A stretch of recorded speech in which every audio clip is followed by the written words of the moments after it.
Hi, a few days ago I told you that this is the right time to start preparing yourself if you intend to go into maize farming, and today I want to share with you everything you need to know about maize farming. Now we are in December, and right now we are in the dry season in Ghana, and like I said in my previous video, this is the right time for you to start preparing yourself to venture into maize farming. And like we discussed in the past, the first thing you need to do is to choose where you are going to site your farm, because your farm must be closer to your market, and your farm must also be suitable for the maize plant, and then also your farm must also be at a place where access to labor is easy and labor is not very expensive. And if you have been able to satisfy all of that, the next thing you will need to do is to prepare your land. We are in December right now, and across West Africa, most farmers are experiencing, or most communities are experiencing, the dry season. And this is the time for you to clear your land in preparation for the rainy season that is yet to come. Here in the Ashanti region of Ghana, the rainy season, or the rain, begins coming from late February to early March. The rains begin coming, and the rain will continue until somewhere around July. That is where we will have the end of the first rainy season. One thing you should know is that from the middle part of Ghana to the southern part of Ghana, we experience two rainy seasons. Yes, the major season is from March, April, May, June, July. We have the major rainy season, and then we have another minor rainy season somewhere from September to November. So September, October, November too, we have a minor rainy season. And so if you intend to situate your farm from the middle part of Ghana, from the Bono, Ahafo regions, coming down to the Ashanti region, and then the eastern and western regions, the central regions, coming to the south, that's the Greater Accra, Volta, and all those areas, then you may be able to plant your corn twice in a year. So you take advantage of the first major season, and then you take advantage of the minor rainy season, which we call the lean season. You can plant corn at that time if you get your timing right. But if you intend to situate your land in the northern regions, that is the northern region of Ghana, the northeast, northwest region, the upper east and upper west regions, they usually have only one rainy season in the year. They do not enjoy two rainy seasons like we do in the middle part of Ghana and in the south. And so you should know these dynamics. Now, if you intend to no matter where you decide to plant your corn, you should know the correct time that farmers prepare their land where you are. Here in the middle parts of Ghana and in the south, like I told you, by this time you should have settled on where you want to do your maize farming, and you should have discussed or have a conversation with the owner of your land, and then you have come to the terms of agreement that you are going to do, which I'll be discussing later on. But let us take it that you have had an agreement with your landowner and you intend to start. Now, different parts of Ghana have different land arrangements, and then also we have different land types. For instance, we have the forest areas, and then we have, even among the forest areas, there are some areas that do not have too much trees. Where I am in the Ashanti region, that is the Adanse North and the Bekwai area and that enclave, we have a lot of palm trees around this place. And apart from that too, we have a lot of trees. And so clearing your land becomes a very difficult task. Here we still do the cutlass and hoe farming because we have so many palm trees, wild palm trees growing on their own in the bushes. So whether you are going to employ people to manually weed your land or clear the land for you before you start planting, or you are going to use a machine, a caterpillar for instance, to plow the land before you start planting, depends on where your land is situated. In the northern parts of Ghana, for instance, there you do not have too much trees on the land. The land is usually bare, and there are no stumps that will destroy the caterpillar, and so you can use a caterpillar to plow the land. In the middle part of Ghana, somewhere in the Ashanti region, like where I am, we have so much or so many palm trees on the lands. So you will have to employ someone to uproot the palm trees from your land, or you find a machine that can do so, a machine that can remove the short stumps and trees from your land, so the land will be bare, and then the caterpillar can plow the land. Don't forget that maize likes a lot of sun. They need a lot of sun, a lot of heat to be able to do well, despite the fact that they need rain also, but they need a lot of heat. And so where you have so many trees creating a canopy, the maize plants will not do well. So you need to make sure that your land is as bare as possible. That is it about clearing the land. Now, before you plow the land with a caterpillar, you will have to wait until the onset, the very onset of the rainy season. So when the rains begin, that is the best time for you to plow your land with a caterpillar. And so if you intend to use a machine, there's no need for you to clear your land now. In fact, if you have a few trees on the land, uh, weeds other than grass, then you can let them clear the land now, so that at the onset of the rainy season you can burn before they plow the land. But if you do not intend to weed manually before they come to plow the land with a machine, then you can wait until the onset of the rainy season, then you plow your land, and then you start the planting. Now, before you start planting, there are very, very important things that you should do. Otherwise, you'll be making a grave mistake, and weeds will overtake your farm, and the maize will not perform well. Today, in many parts of Ghana, the long grass, the thatch, has become very, very dangerous for the crops. And so you need to take certain key steps. What you need to do is that after you have plowed your land and you think you are ready to plant, you need to wait for it to rain. So you need to wait for about 2 or 3 weeks before the planting will begin. And within these 2 or 3 weeks, you wait after you plow the land so that the weeds will begin growing again. And so when the weeds have grown and they are about 6 inches or 1 foot tall, that's within 3 weeks or a month after you have cleared your land, and it is bare, and the rain starts, the weeds will begin growing. So when the weeds grow in about 3 weeks or a month, then you need to spray a weedicide, a non-selective weedicide, a weedicide that will kill the weeds to the core. Today, we plant on large portions of land that it becomes almost impossible for people to come and weed your land manually. If you are working on, for instance, on about 5 acres of land, or if you are working on about 10 acres of land or 20 acres of land, it is practically impossible for you to pay people to clear this land manually with a cutlass or hoe. And you may not have the equipment to be able to clear the weeds before you start planting. And so what you do is that you find an environmentally friendly weedicide. And so in Ghana, for instance, there are some approved weedicides that you can use. And I will make a separate video and talk about the different weedicides on the market and which ones I recommend for you. And so you first use a non-selective weedicide. There are so many of them in the market, and in the local communities we call them condemn. Condemn. That's how the term they use for these non-selective weedicide. They do not select any weed at all. They will condemn it, they will destroy it, including plants that are edible. They don't select, they will just condemn everything. So you first spray this non-selective or condemn weedicide on the entire farm 3 weeks after you have plowed your land, or a month after you have plowed your land. Some wait until 2 weeks.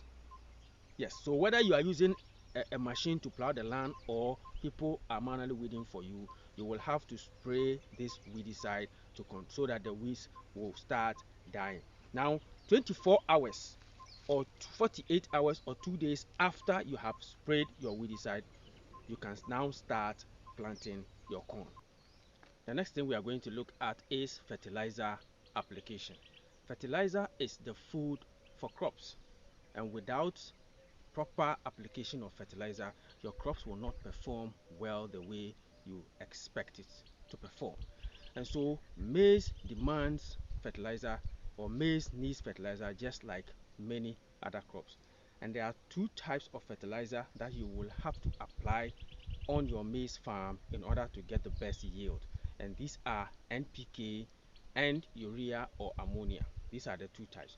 So you use NPK for the first application, or and then also you use either urea or ammonia. Any of them will work just fine. And this is how you go about the application of the fertilizer.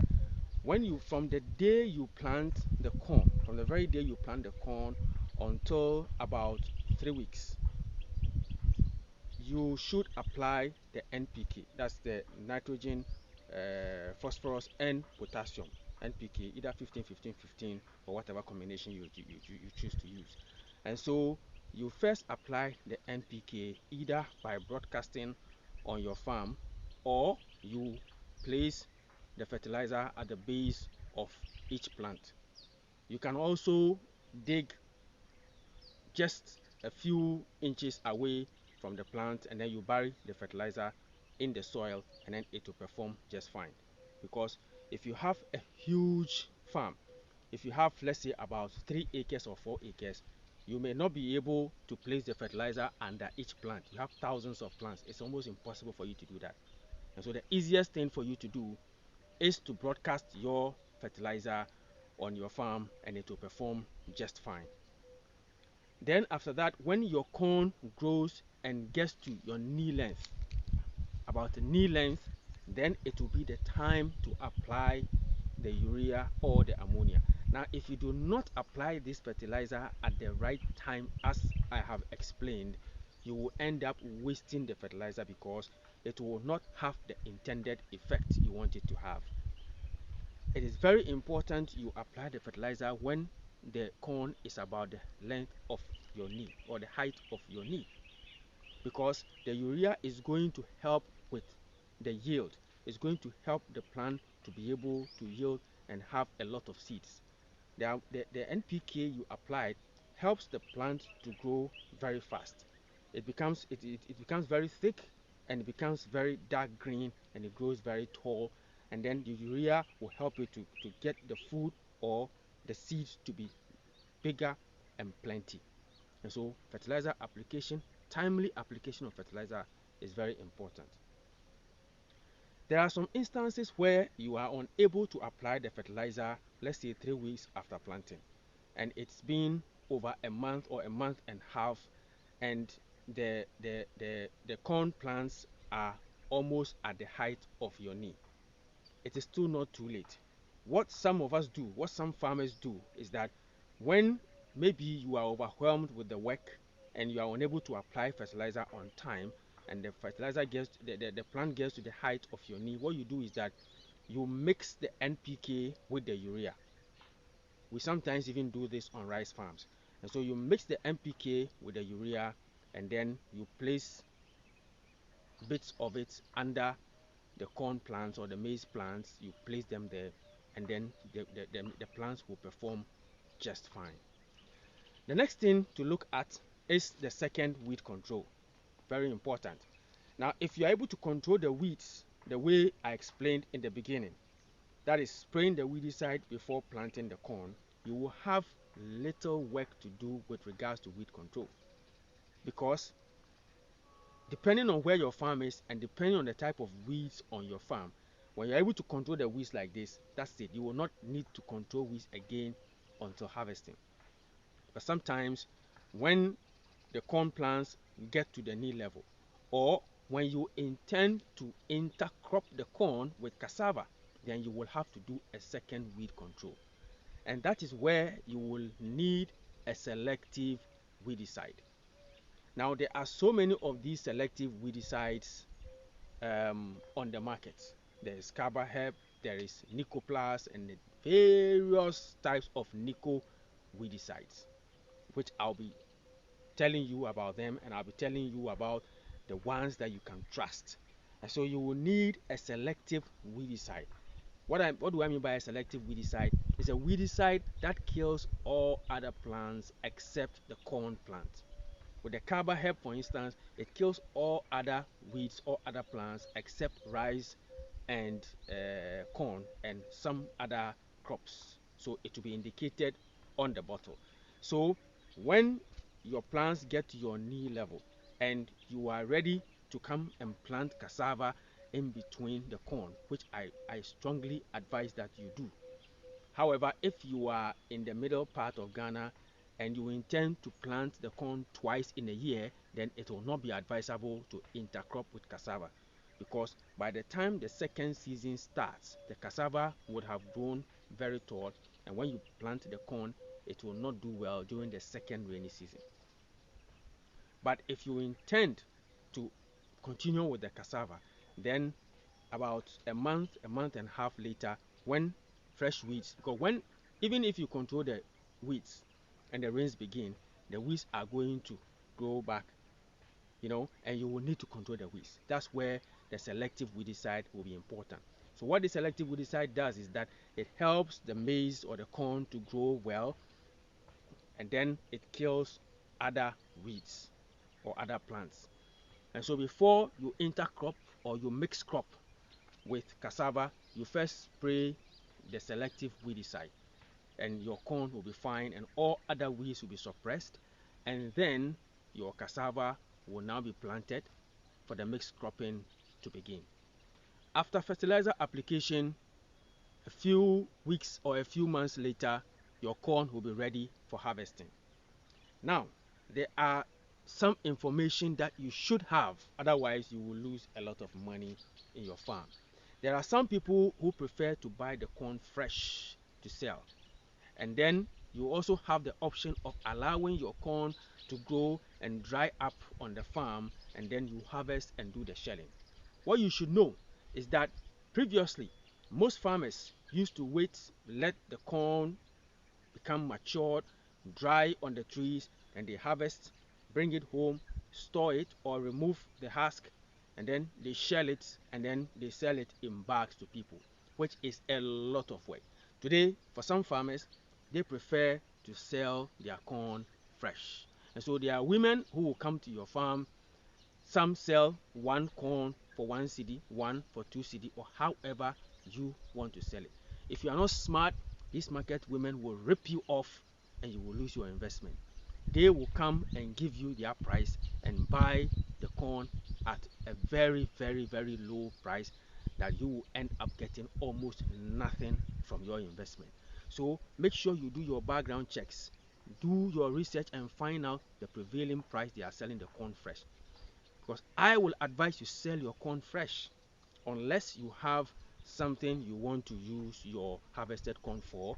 You should sell it fresh, take your money and prepare for the next season, because it comes with very little work. However, if you want to harvest your dried corn from the farm, then you should prepare for it. You should find a place to store it. You may want to get a machine to come and do the shelling for you, bagging, threshing, whatever. You have to dry it, and then you have to find people to come and buy. And if you do not harvest the corn on time from the farm, then some insects are going to invade them and they will begin destroying them. And so do not wait for your corn to dry up completely on the trees, especially if you are planting yellow corn. Yellow corn are the most expensive on the market, but they also are easily attacked by insects, and then by weevils or beetles or whatever, and then they destroy them. And so you need to harvest your corn the moment some of them start drying up. You need to start harvesting. Dry them on your own at home or wherever you have set up to dry them, and then do the threshing and the shelling and the bagging, and then begin looking for buyers. You will have to dry them for them to dry very well. If you intend to sell them right away and you have people, you sell it to them. If you do not intend to sell them right away, then there are specialized bags that are sold. There are specialized bags that have been treated with insecticides, and so you put your dried corn inside, and then you seal them, and you can store them for some time.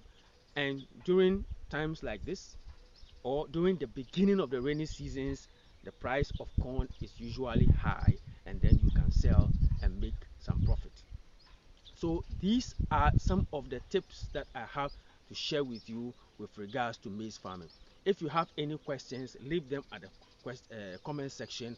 Share your ideas with us. Whatever experience you have also had in maize farming, share it with me, and then I will share it with my audience, and then we will together deliberate on it and then kick hunger out of Africa. Thank you for watching.